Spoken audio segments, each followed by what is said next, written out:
Ya nos empiezan a mandar saludos la doctora Claudia López. Buenas noches a todos. Eh, pues bueno, siendo las 7:01, damos inicio a esta sesión académica mensual de la MEO 2021. En esta ocasión tenemos con nosotros al doctor Raúl Morín Zaragoza. Eh, Además de ser el presidente actual y fundador de la Academia Mexicana para el Estudio de la Obesidad, vamos a dar una pequeña reseña, su dirección. Actualmente, más bien, discúlpenme, estudió como médico cirujano, egresado de la Universidad Nacional Autónoma de México. Tiene 37 años como catedrático de la Facultad de Medicina del UNAM y en la Facultad de Estudios Superiores de Iztacala y de Estudios Superiores de Zaragoza. También es profesor titular, o fue profesor titular de anatomía humana, anatomía comparada, neuroanatomía, morfología y fisiología de los sistemas, y fue profesor de posgrado en obesidad por la Universidad Favaloro en Argentina. También se ha desarrollado como investigador en el área de obesidad, desarrollando varias publicaciones en el área de anorexigénicos, y como le mencioné anteriormente, es presidente fundador y actual de la Academia Mexicana para el Estudio de la Obesidad. Siendo un gran placer tenerlos a todos aquí, damos por comenzada, o por iniciada más bien, esta primera charla o sesión académica mensual. Y doctor Morín, sea bienvenido, le dejo el micrófono y la presentación. Muchísimas gracias, José Manuel. Es un placer poder estar con todos y cada uno de ustedes para iniciar nuestro año académico del 2021 con el tema de hipotálamo.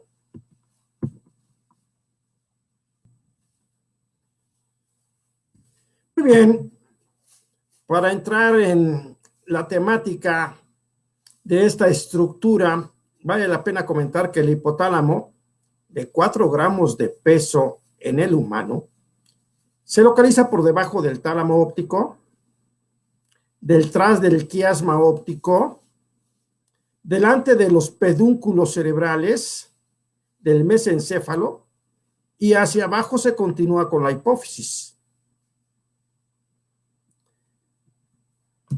Se forma de un recubrimiento celular que tapiza el epéndimo primitivo a nivel del paleoencéfalo, que posteriormente se diferencia en el sistema límbico. Por las aferencias del neocórtex, actúa como modulador sobre centros autónomos del tallo cerebral y de la médula espinal. Y desde los ciclóstomos se identifica plenamente, y es hasta el hombre donde los núcleos se simplifican debido a la intervención progresiva de la corteza cerebral.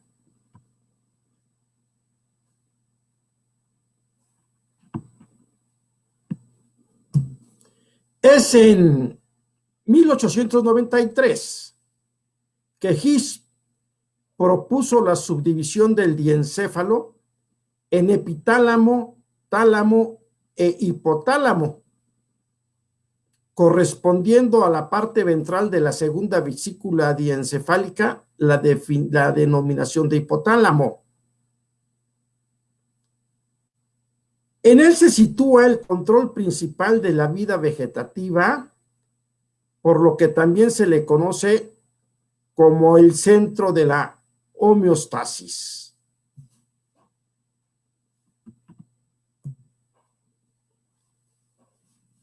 De acuerdo con Cajal, al hipotálamo llegan aferencias con destino a la región subtalámica a través del pedúnculo cerebral, la columna anterior del fórnix, la vía olfatoria y el pedúnculo del cuerpo mamilar.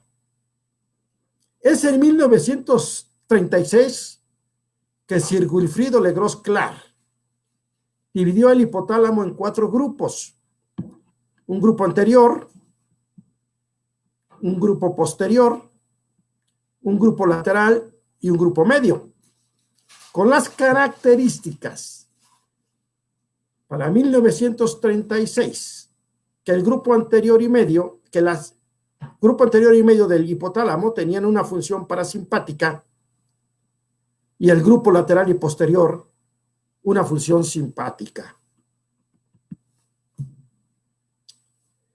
Birtle, Brown y Long comentaban que los grupos anterior y medio pertenecen al sistema colinérgico por su mediador acetilcolina y los grupos lateral y posterior al sistema simpático o adrenérgico.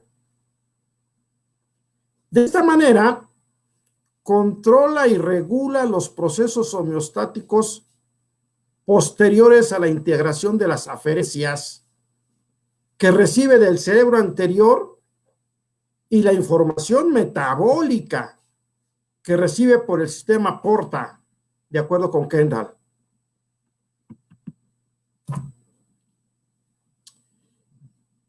El área hipotalámica lateral, el núcleo hipotalámico posterior y el área hipotalámica dorsal tienen un origen subtalámico común con los núcleos intralaminares, los más antiguos del tálamo, y los núcleos de la línea media, también del tálamo, en continuidad con el techo del mesencéfalo, por lo que podemos deducir que el hipotálamo lateral y posterior constituyen el arquihipotálamo.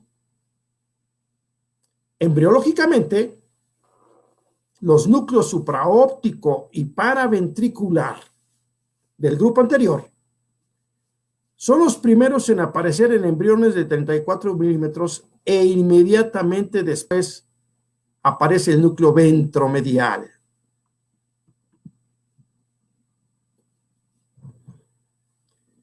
Mientras el control de la temperatura es homogéneo de persona a persona, el control del peso corporal puede variar en base al estrés, palatabilidad de los alimentos, ejercicio y otros diversos factores.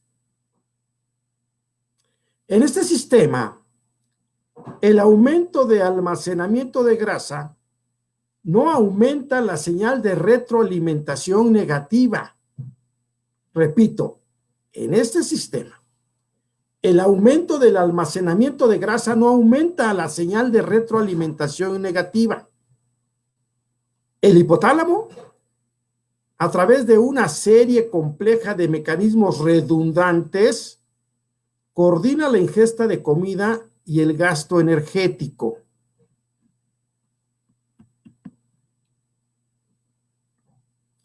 Es en 1928 que Barr expuso que la expresión emocional dependía de la integración hipotalámica, mientras que la experiencia emocional requería de la participación de la corteza cerebral y el diencéfalo.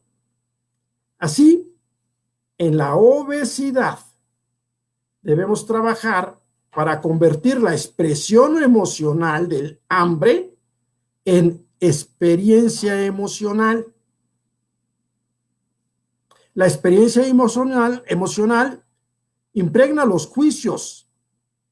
Si algo nos cae bien o mal, suele afectar a nuestros juicios. En nuestros razonamientos influyen los estados emocionales, pues con frecuencia tendemos a razonar emocionalmente. El hipotálamo está organizado de forma dual en relación al simpático y parasimpático, distinción que establece Hess en 1951, hablando de unas zonas ergotropas, catabólicas, y trofotropas, anabólicas, respectivamente.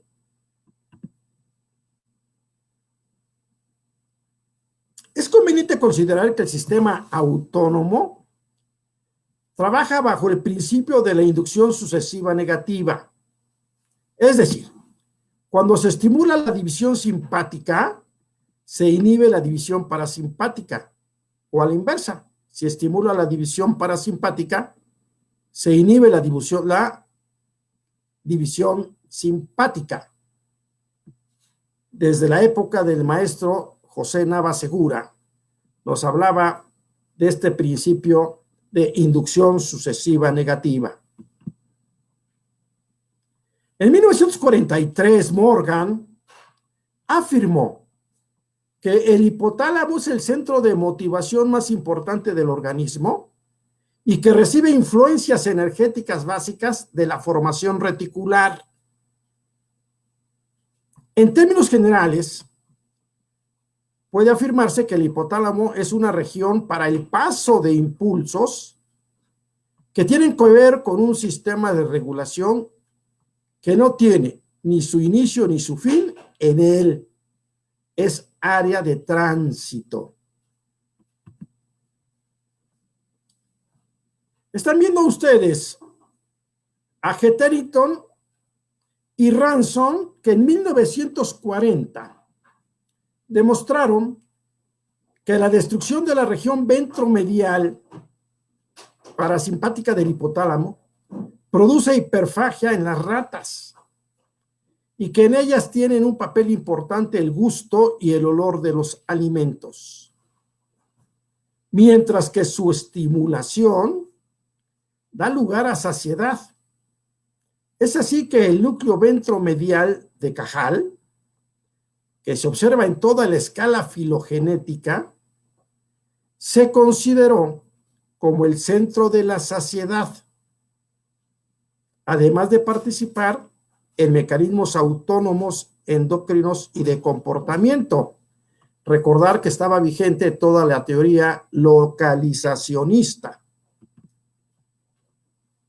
11 años después, Anand y Brobeck mostraron que la región del hipotálamo lateral de Niels, de naturaleza simpática, podría contener un centro para la inanición de la conducta de comer, centro del hambre, complemento del centro de la saciedad del hipotálamo ventromedial, ya que al estimular este centro se produce hambre y al destruirlo provoca la aparición de la saciedad.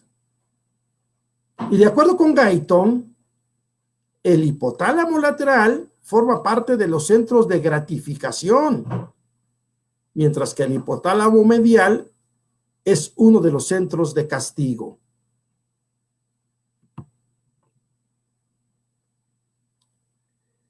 Pero el núcleo ventromedial es un centro de saciedad con múltiples aferencias. El núcleo principal del tuber cinereum posee una porción magnocelular ventrolateral y una porción parvocelular dorsomedial que proyecta a la eminencia media y recibe impulsos adrenérgicos y noradrenérgicos del tallo cerebral.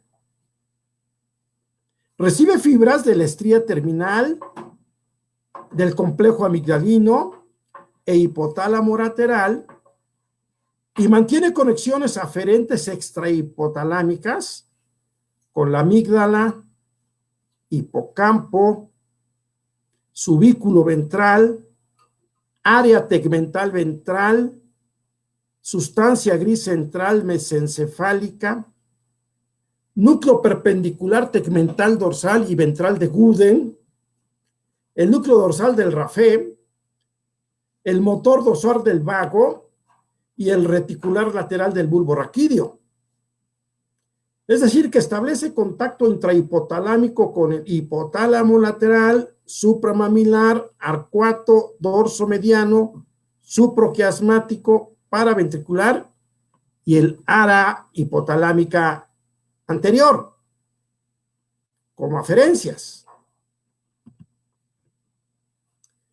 Pero de igual manera que recibe información, véanla ustedes, del tallo cerebral, la estría terminal, complejo amigdalino, hipotálamo lateral, supramamilar, arcuato, dorso mediano, suprocrasmiático, paraventricular, área hipotalámica anterior. y de la amígdala, del hipocampo, del subículo, del área tegmental ventral, de la sustancia gris centromesencefálica, del núcleo peripeduncular tegmental dorsal y ventral de Guden, el núcleo dorsal motor del rafé y el motor dorsal del vago, y el núcleo reticular lateral del bulbo raquídeo. Y emite eferencias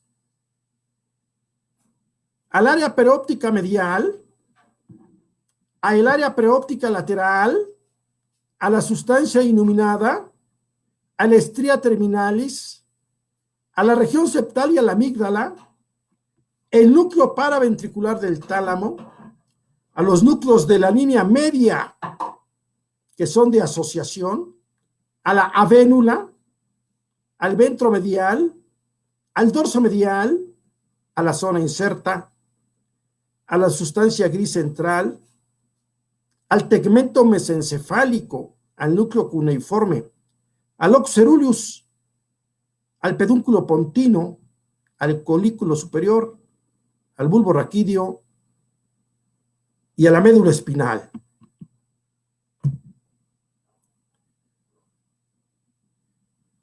Representemos algunas de ellas: núcleo R4, eminencia media, núcleo paraventricular anterior, área hipotalámica anterior dosomedial, hipotálamo lateral, área hipotalámica posterior, núcleo supramamilar y cápsula del cuerpo mamular como eferencias intrahipotalámicas, comunicándose consigo mismo dentro del hipotálamo, esos 4 gramos que nos tienen ahorita reunidos.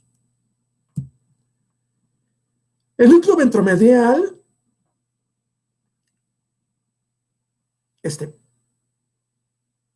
porque está por su localización vecino al ventrículo medio, a través de sus proyecciones directas o indirectas a la eminencia media, regula secreciones de hormonas hipofisarias.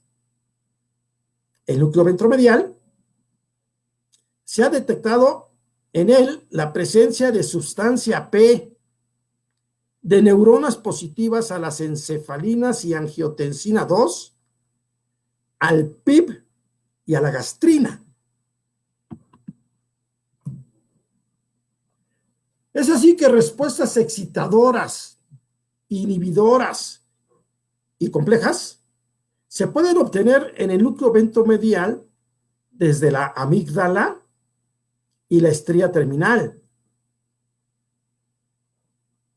El 41% de las neuronas del área preóptica medial y del área hipotalámica anterior se proyectan a la región arcuato ventromedial, y del hipocampo dorsal sus estímulos producen efectos sobre el núcleo ventromedial, lo que ya nos está haciendo pensar en un funcionamiento de circuitería. En la obesidad hipotalámica, el daño del hipotálamo por trauma o cirugía y la lesión destructiva de la región ventromedial del núcleo paraventricular del hipotálamo pueden producir obesidad. No es común.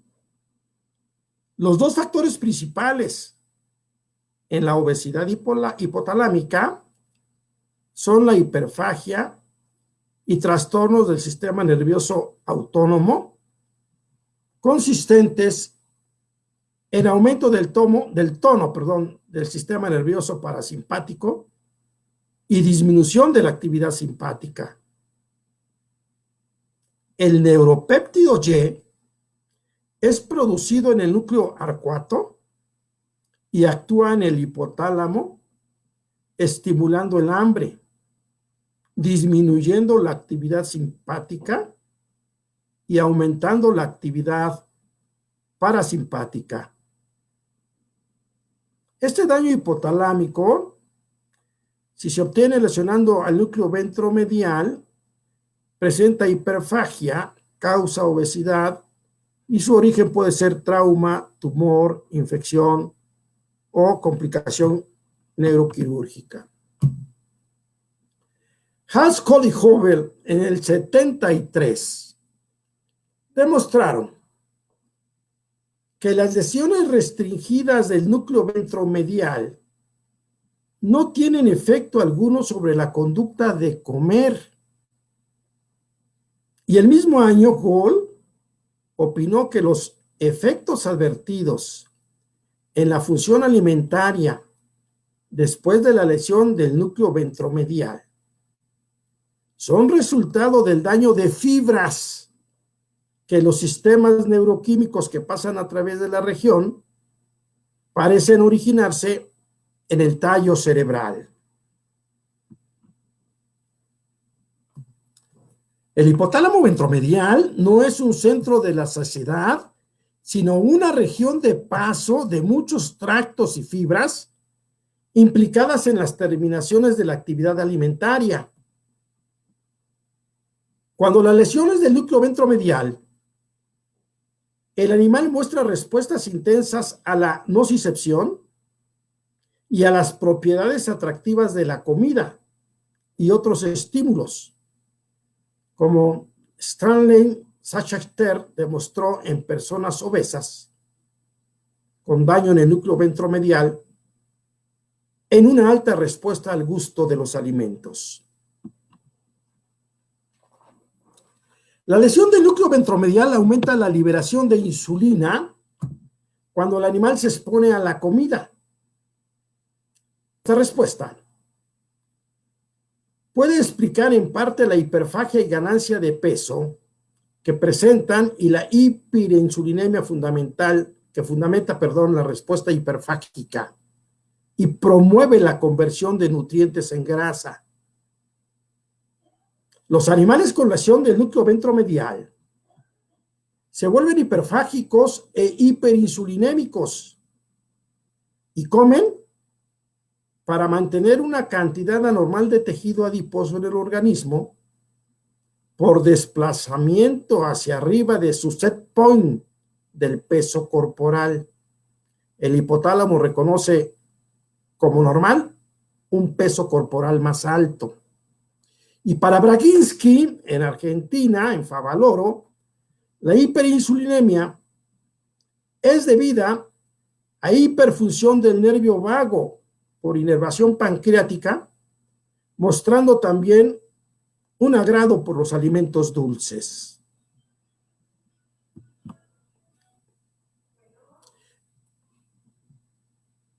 El complemento, el hipotálamo lateral, centro del hambre, como lo mostramos en esta figura. Hipotálamo lateral, hipotálamo ventromedial. La región lateral es un continuum de las regiones mediales y se caracteriza por ser el camino de haces nerviosos, principalmente del fascículo prosencefálico medial, que une al proesencéfalo con el tallo cerebral y ambas formaciones con el hipotálamo.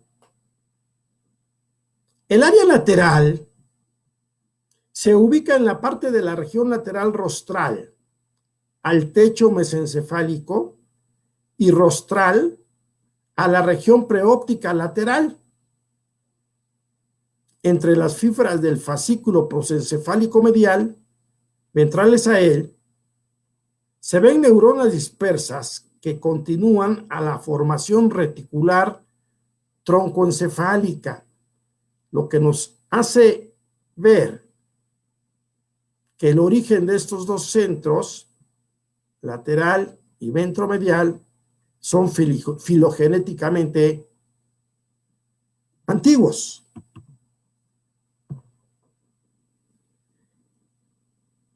Y presenta una buena cantidad de aferencias. Se considera el hipotálamo lateral como un núcleo del fascículo prosencefálico medial. Recibe rostralmente fibras de la corteza piriforme, órbito frontal, tubérculo olfatorio, núcleo olfatorio anterior, región septal, núcleo accumbens, núcleo amigdalino, núcleo de la estría terminal y sustancia inominada. Caudalmente, fibras provenientes del tronco encefálico, del núcleo del rafé, del locus ceruleus, de la sustancia negra, y fibras colinérgicas ascendentes y del hipotálamo medial. En el área del hipotálamo lateral está estrechamente conectado formando un eje tronco encefálico, hipotálamo, corteza cerebral. De ahí las conexiones con la sustancia reticular, lo más antiguo del tronco encefálico. Las lesiones del hipotálamo lateral producen disminución de la ingesta y del peso en relación con la magnitud de la lesión y de la depresión de dopamina en el núcleo estriado, que se correlaciona con problemas de conducta. Y en el núcleo accumbens, cuyo déficit de dopamina se correlaciona con la ausencia de activación del sistema de gratificación de Olds.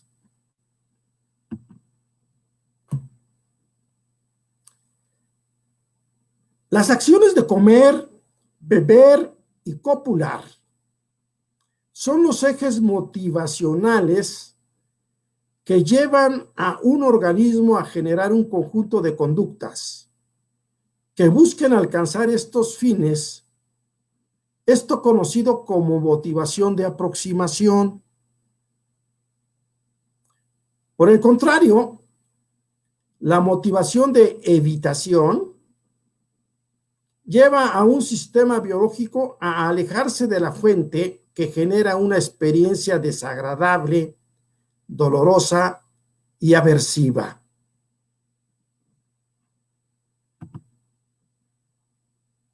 En 1957, Anderson y Wilwick demostraron que la estimulación eléctrica del hipotálamo lateral podía producir conducta tanto de comer como de beber, aún en animales que habían comido o bebido previamente hasta la saciedad. Pauling y Kissing consideran que la lesión del hipotálamo lateral afecta la regulación de la fijación del peso corporal, la teoría del punto de ajuste, y su lesión produciría un descenso en el punto fijo del peso corporal.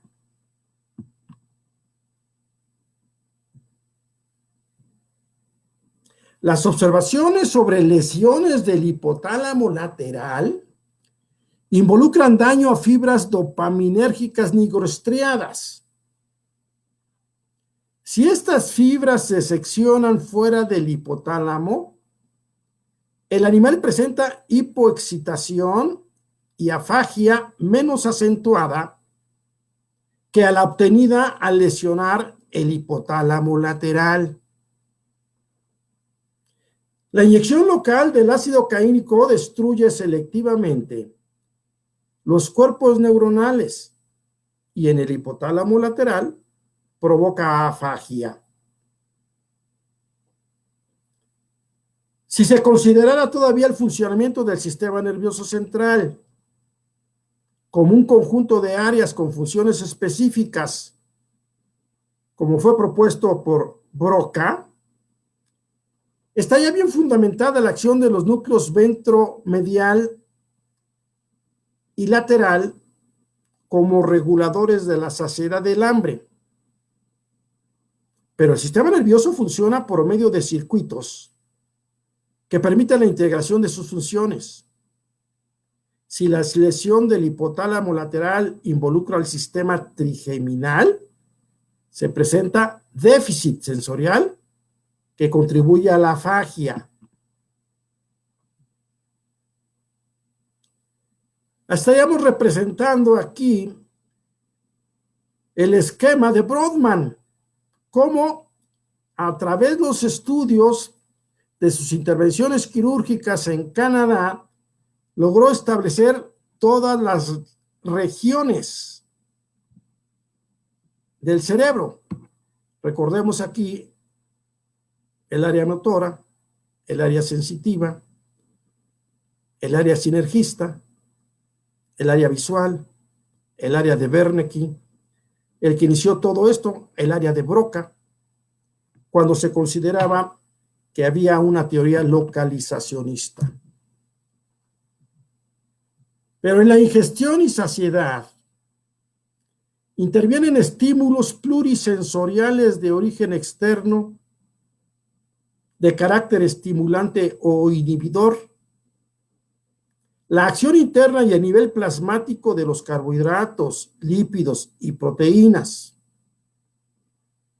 el estado hormonal desencadenado por las variaciones de los macronutrientes, estímulos propioceptivos de origen visceral, tanto químicos como mecánicos, que por vía humoral y nervosa influyen sobre el tronco encefálico y los núcleos hipotalámicos, que integran la información originando una forma de conducta que se ajusta a las necesidades metabólicas y nutritivas.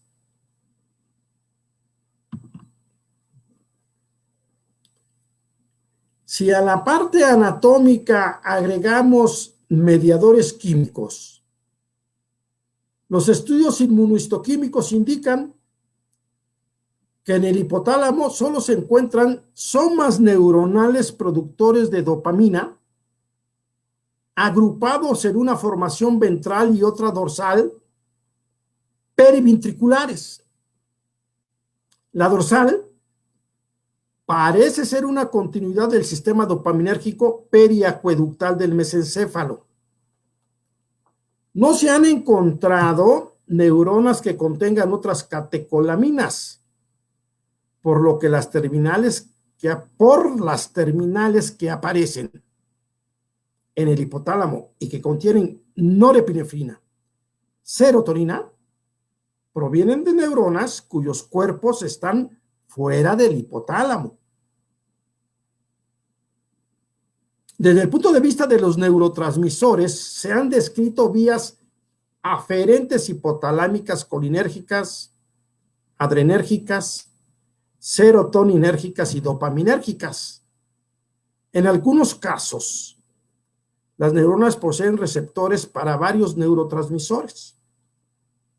Además, el hipotálamo tiene glucorreceptores que responden a los niveles de glucosa bajos, solo en estados de emergencia. En 1945, von Euler describe la norepinefrina. Fue la primera amina biogénica que se relacionó con el control de la ingesta. Grossman, en 1960, descubrió que si se inyectaba en el hipotálamo norepinefrina, ocurría la conducta de comer. Y este efecto era específico. Debemos inferir que por su acción sobre el hipotálamo lateral o centro del hambre.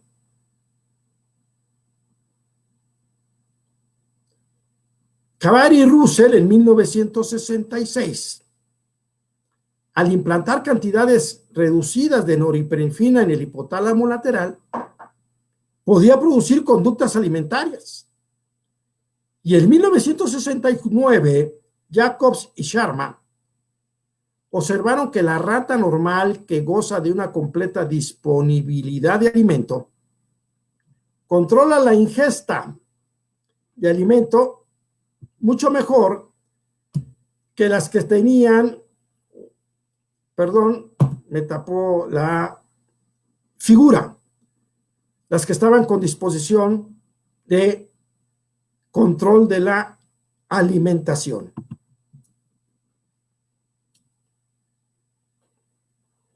En el núcleo paraventricular del hipotálamo se localizan receptores alfa 1, alfa 2 y beta 2 adrenérgicos, serotoninérgicos, dopaminérgicos delta 2 que integran la información del sabor dulce de los alimentos.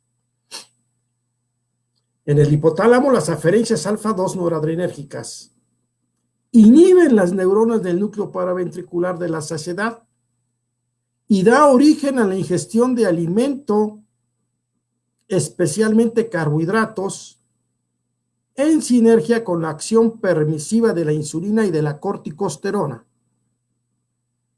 Y disminuye el gasto energético, aumenta los niveles sanguíneos de glucosa, corticosterona, vasopresina, que actúan sinérgicamente con la noradrenalina para consumir azúcares.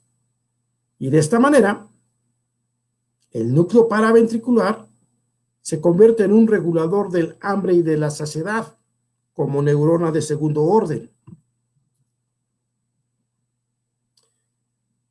Es así que podemos ver la presencia de receptores alfa-adrenérgicos, alfa 1, postsinápticos, alfa 2, presinápticos, postsinápticos y extrasinápticos, y receptores beta 1, beta 2 y beta 3, beta 1 postsinápticos, beta 2 presinápticos y postsinápticos y extrasinápticos, y los beta 3 muy específicos del tejido adiposo pardo.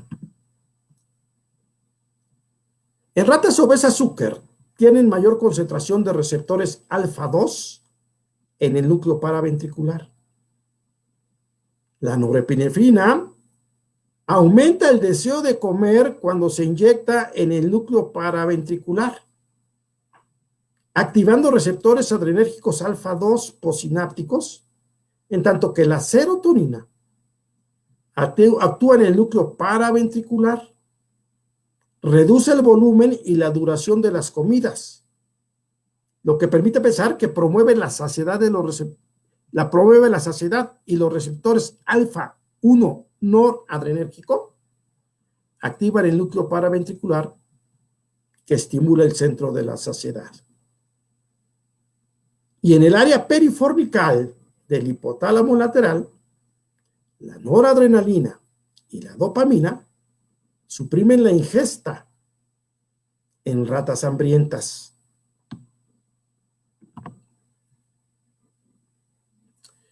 El hipotálamo periformical, el nivel del núcleo paraventricular caudal, es el sitio hipotalámico más sensible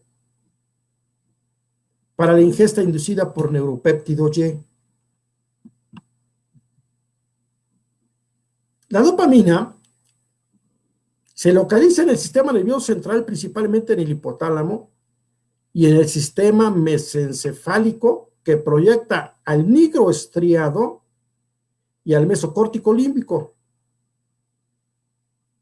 Según Leibowitz, la dopamina en el hipotálamo lateral disminuye el apetito y el agrado por las grasas y proteínas, con poco efecto sobre la saciedad. Se ha propuesto que la dopamina, al actuar sobre el núcleo accumbens, tendría papel importante en las respuestas de gratificación. La dopamina y las catecolaminas beta y la serotonina inhiben la ingesta. La dopamina en la región lateral periformical interrumpe la ingestión de comida y el bloqueo de los receptores dopaminérgicos a este nivel estimula la ingesta, pero principalmente de proteínas.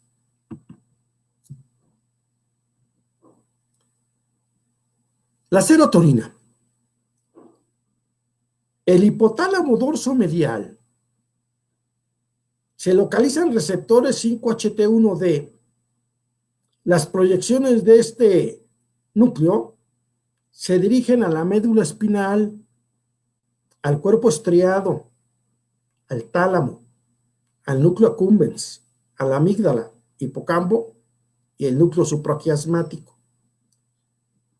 La liberación de serotonina en el sistema nervioso central provoca disminución en la cantidad de ingesta de alimento y se considera que actuaría disparando el mecanismo que termina la comida, saciedad. Sobre todo, comidas ricas en carbohidratos, actuando en el núcleo paraventricular o en el núcleo ventromedial. Así, el cerebro juega un papel crítico en la regulación del peso corporal.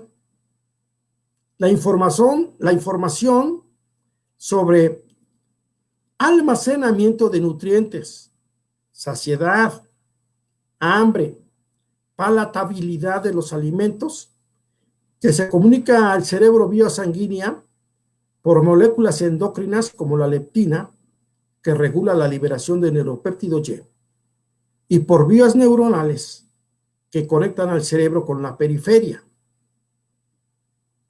La leptina parece disminuir la ingesta de alimento y el peso corporal, en parte, por la disminución en la síntesis y liberación de neuropéptido Y. El neuropéptido Y es un péptido de 36 aminoácidos que se distribuye tanto en el sistema nervioso central y en el sistema nervioso periférico. Su administración central aumenta la ingesta y disminuye la termogénesis en animales saciados. Y la privación central de neuropéptido Y disminuye la ingesta de alimentos.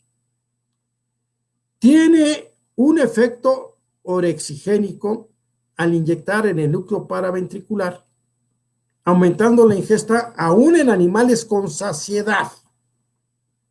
Y el CRH antagoniza esta acción.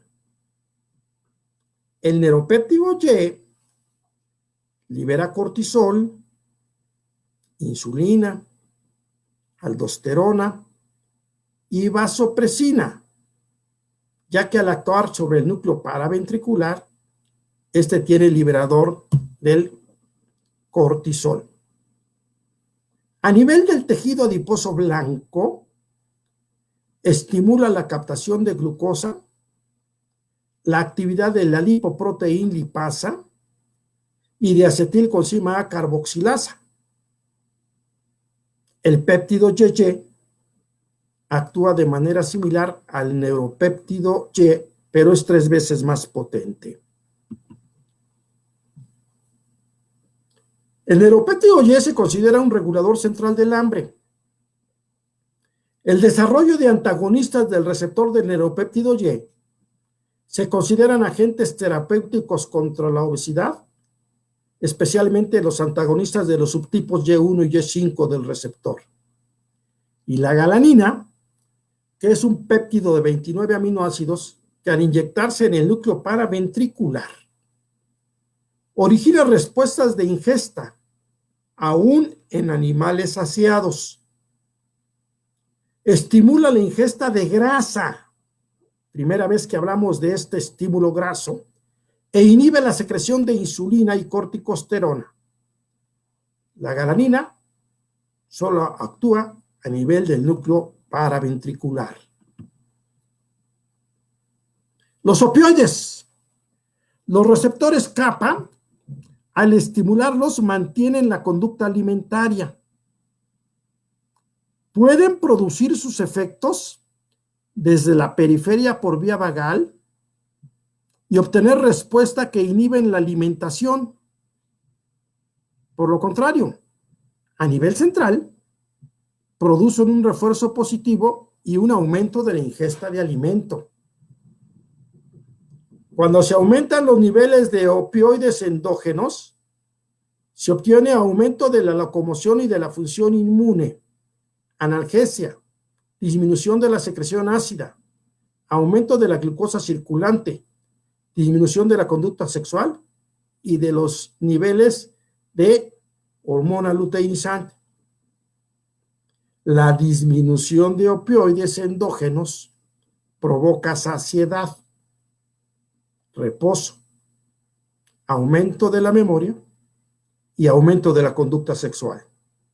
Facilitan también la ingestión, la acción de neuromoduladores de carácter opioide a través de sus receptores mu, gamma y kappa del neuropéptido Y, de la hormona reguladora de hormonas de la gestación y del ácido gamma aminobutírico.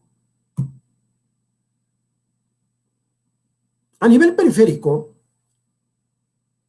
cuando se libera la colecistocinina en el duodeno, se estimula el núcleo del tracto solitario y paraventricular por aferencias vagales y de esta manera se inhibe la ingesta.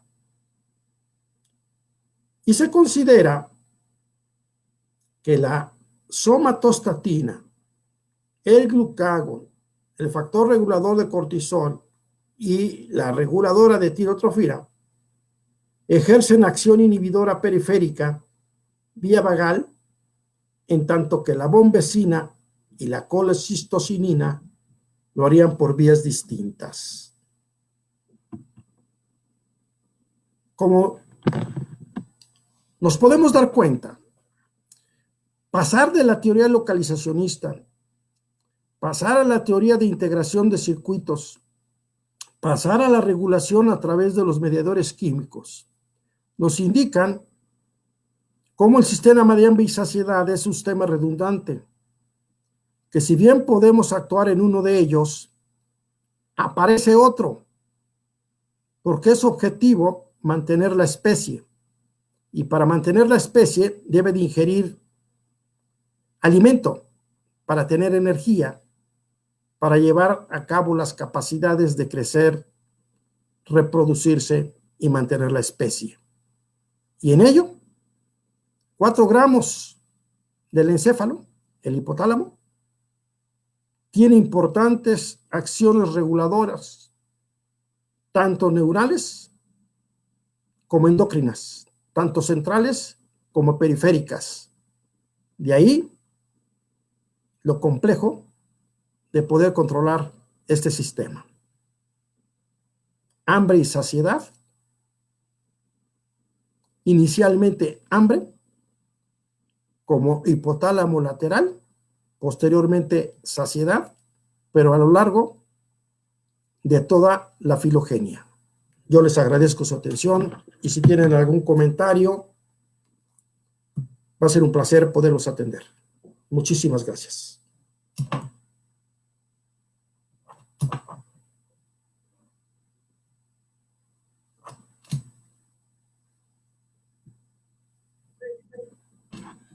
Muchas gracias, Morín, por esta charla. De igual manera, por permitirnos tener su conocimiento. Hubo muchos comentarios de agradecimiento en el sentido de pues, que le agradecen por compartir toda su experiencia.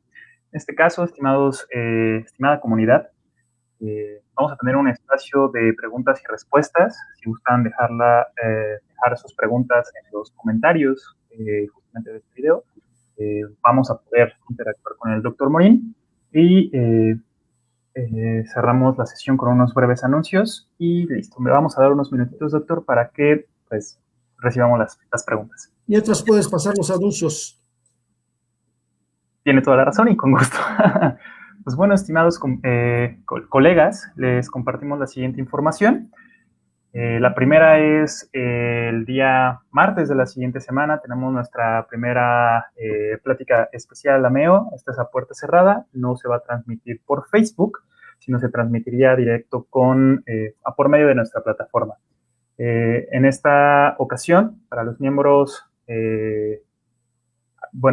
asociados de la AMEO que estén al corriente de su cuota anual, será gratuita. Para los que se quieran de igual manera inscribir a esta charla, tiene una cuota de recuperación de 100 pesos.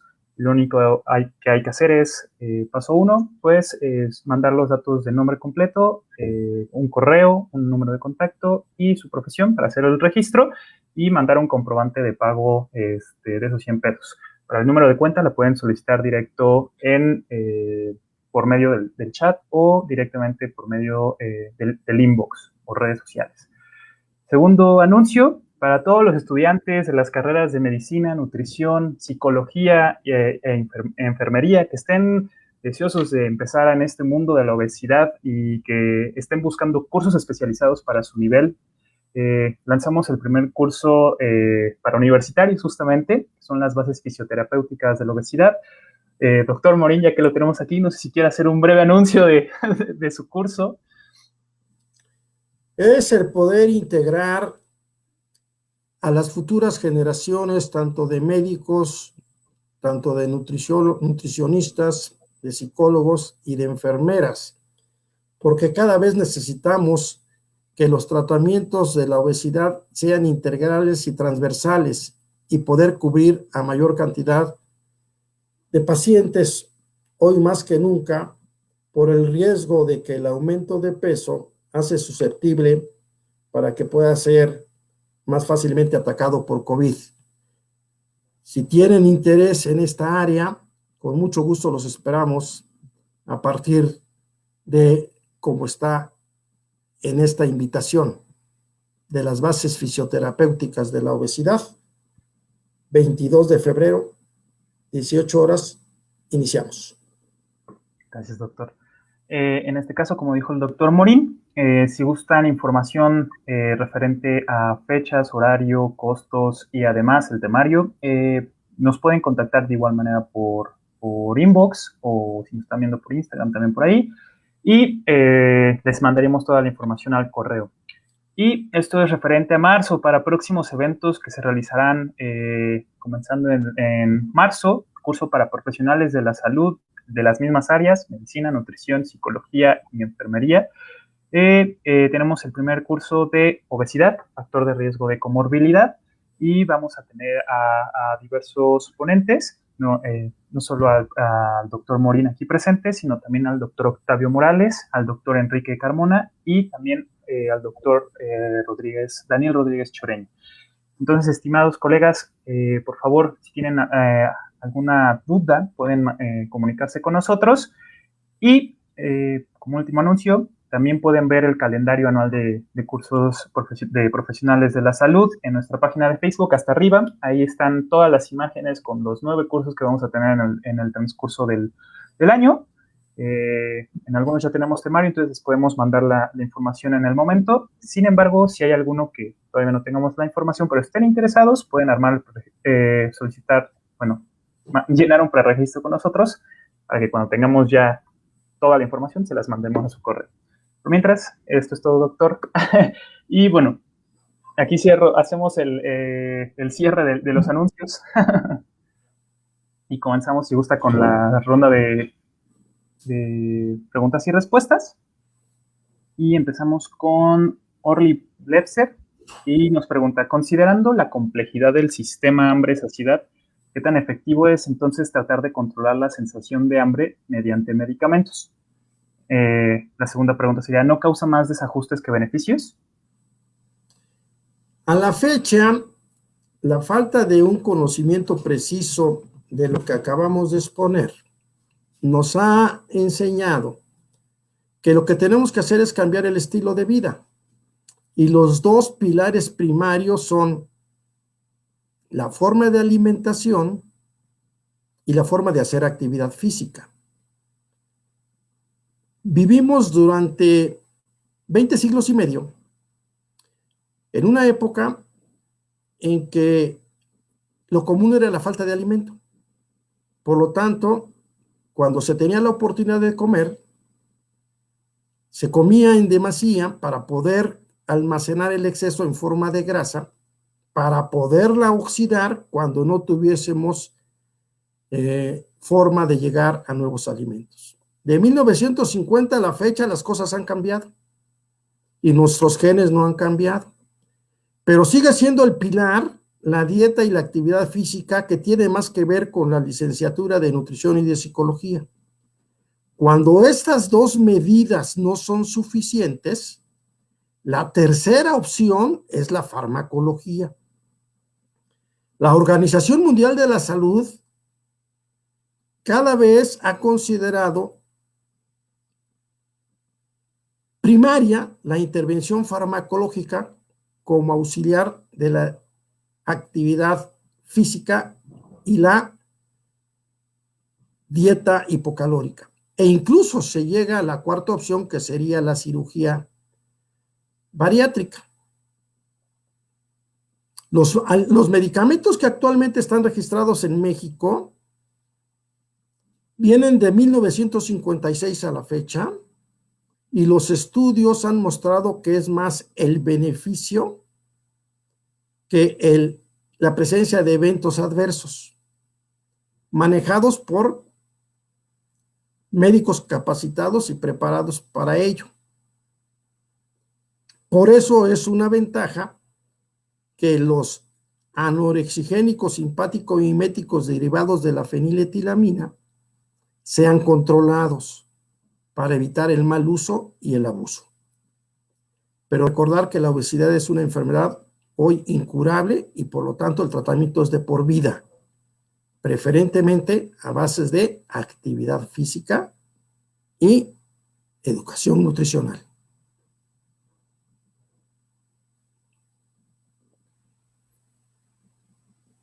Muchas gracias, doctor Morín. En este caso, estimados colegas, no sé si hay alguna pregunta, porque solo llegó esa. Eh, Perfecto, gracias Pamela Capnal, porque pregunta cómo se relaciona la banda gástrica y estos sistemas.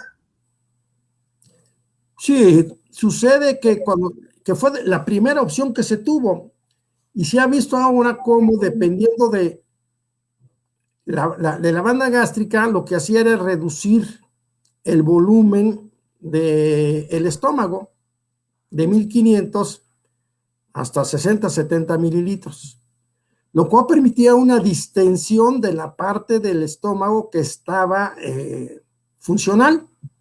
Eso hacía que se distendiera, y la distensión provocaba una aferencia vagal que llegaba al núcleo del ácido urinario, y esto provocaba sensación de saciedad. Claro, también dependiendo de cómo se manifestaba la liberación de grelina. Todavía hay mucho que investigar y seguir actuando, porque ahora cada vez se está viendo que después de las cirugías ya se empiezan a seguir utilizando apoyo farmacológico de anorexigénicos.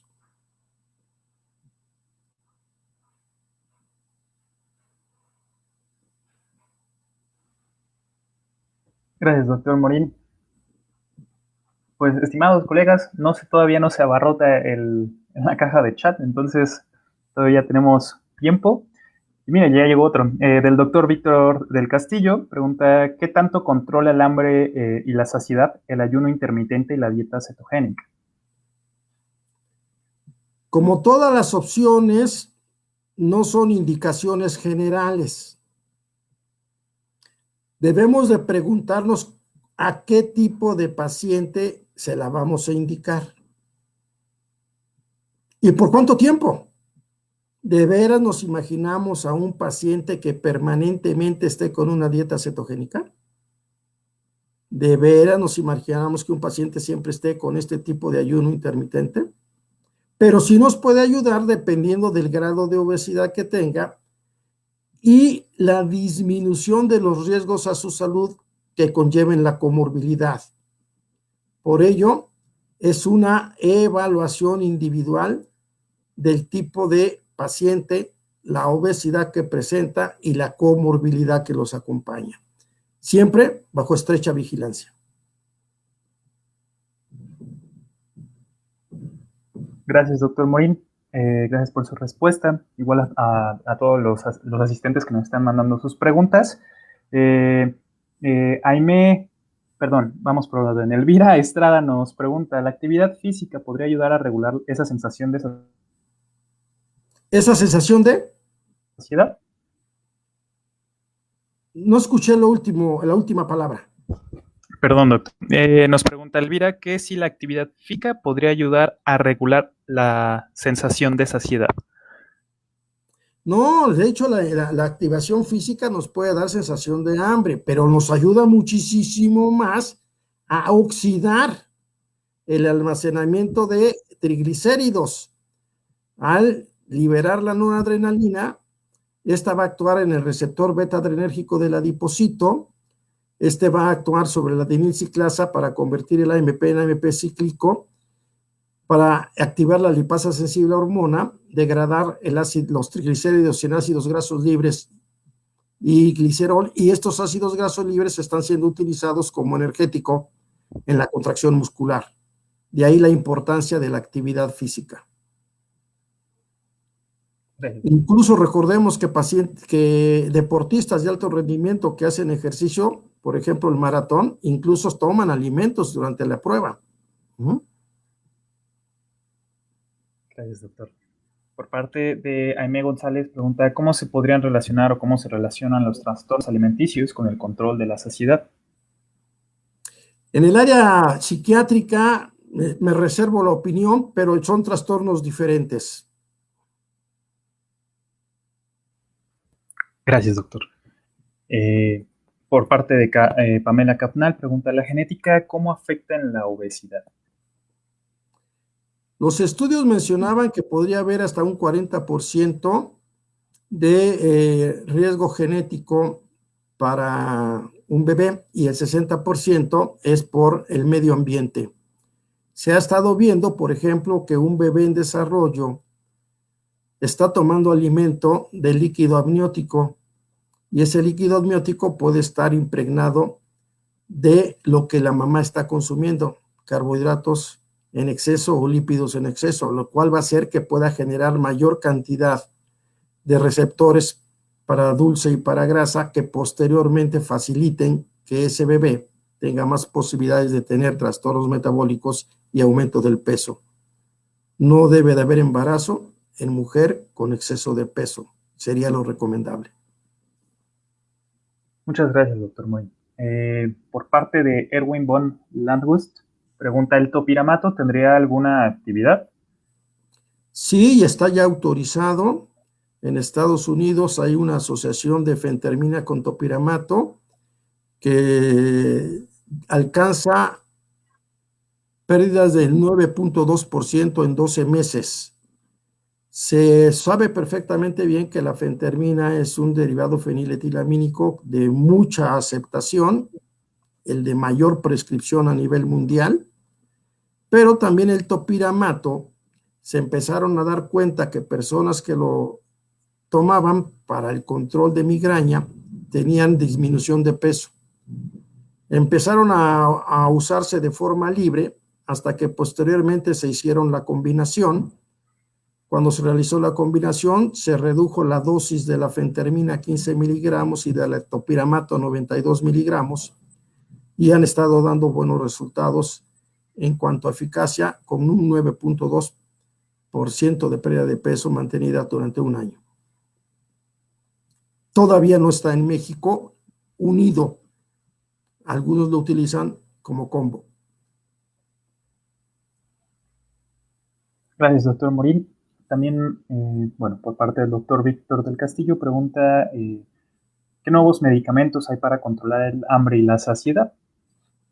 Lo que se registró en Estados Unidos del 2008 y 2012 fueron la asociación de fentermina con topiramato, la asociación de naltrexone con bupropión y la de sonisamida con topiramato, más las incretinas, el GLP-1, que es un área muy importante inicialmente para el control de la diabetes mellitus tipo 2, y en el desarrollo de sus estudios se hizo evidente que también disminuían de peso.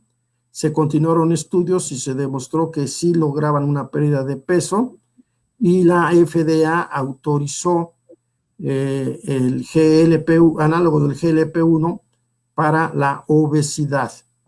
Actualmente están estudios derivados de mecanismos de acción triple como la liberación e inhibición de la recaptura de noradrenalina, de serotonina y de dopamina. La lorcacerina, que también era un 5-HT2C, salió del mercado porque hubo complicaciones. Era el único serotoninérgico que todavía teníamos en el mercado. Ok, muchas gracias, doctor Morin, por esa respuesta. Y en este caso, pues, estimados colegas, ya no hay preguntas o no han llegado más. Entonces, doctor, ¿gusta que aquí finalicemos o quiere que demos unos minutos?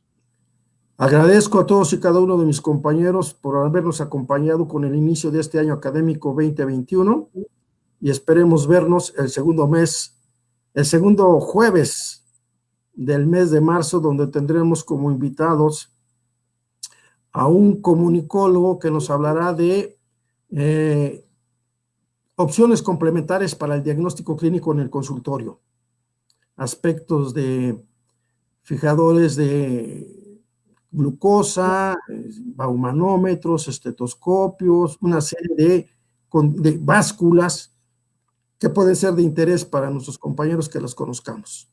Así es que con mucho gusto nos vemos dentro de 28 días, porque este mes trae nada más 28, el segundo jueves, en la misma fecha. Muchísimas gracias por su atención. Pues muchas gracias, doctor Morín. Pues, estimados colegas, damos por terminada esta sesión. Recuerden que si quieren volverla a ver, va a quedar grabada y por mientras, pues estén atentos de todas las noticias de actividades que van a ir saliendo durante el año y les agradecemos. Pasen una excelente noche.